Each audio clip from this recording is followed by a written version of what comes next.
कोई मूस मूस बने रहने को अभिशप्त नहीं होता। कई बार समस्याएं आरोपित होती हैं, कई बार समस्याएं परिवार केंद्रित होती हैं, कई बार समस्याएं अवसर नहीं मिलता, प्रतिभा नहीं मिलती, सम्मान नहीं मिलता। कई बार प्रतिभाएं बिखर जाती हैं। प्रतिभाएं क्या होती है? टैलेंट बिखर जाता। हो सकता है कि कोई बिलो मध्यम वर्ग का आदमी अग्निवीर बन गया हो, 4 साल बेरोजगारी है, घर वालों ने प्रेशर दिया, भाई किसी तरह कोई नौकरी ले लो। अब कोई नौकरी ले लिया, अब नौकरी में गया वहीं फंस गया। हो सकता है वो बहुत कुछ आगे बनता। बहुत अच्छे अच्छे विद्यार्थी कोई एयरफोर्स में, कोई सिपाही में जा करके बहुत अच्छी प्रतिभा वाले वहीं पर क्या हो जाते हैं, ये बंद हो जाता है उनका।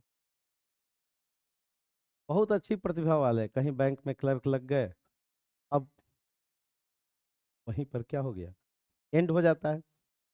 हो जाता है कि नहीं?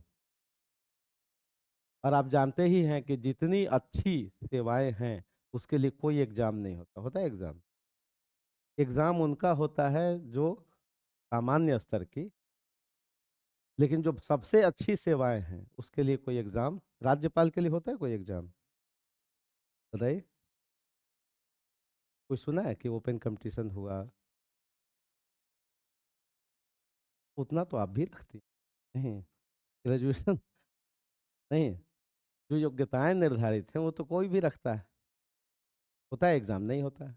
हाई कोर्ट जज के लिए होता है, मंत्री बनने के लिए, शिक्षा मंत्री, वित्त मंत्री, एग्जाम होता है। सुप्रीम कोर्ट का जज, कहाँ होता है एग्जाम? कैबिनेट मंत्री, राष्ट्रपति।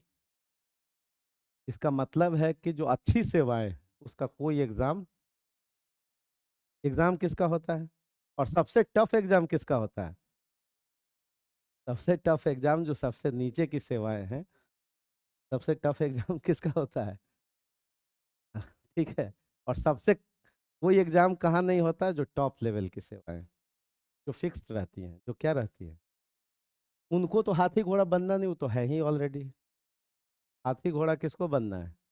ये जो मूस हैं, जो हाशिए पर हैं, जो 5 केजी अनाज पर निर्भर है, उनकी तरफ देखिए कि अगर उनको मोटाने का अवसर मिले, उनको अगर थोड़ा शिक्षा मिले, स्वास्थ्य मिले, सम्मान मिले, अवसर मिले, तो व्यक्ति क्या हो जाता है। तो इसलिए कहा जाता है कि सबसे बुरा होता है सपनों का मर जाना। बहुत सारे सपने बिखर जाते हैं, है ना?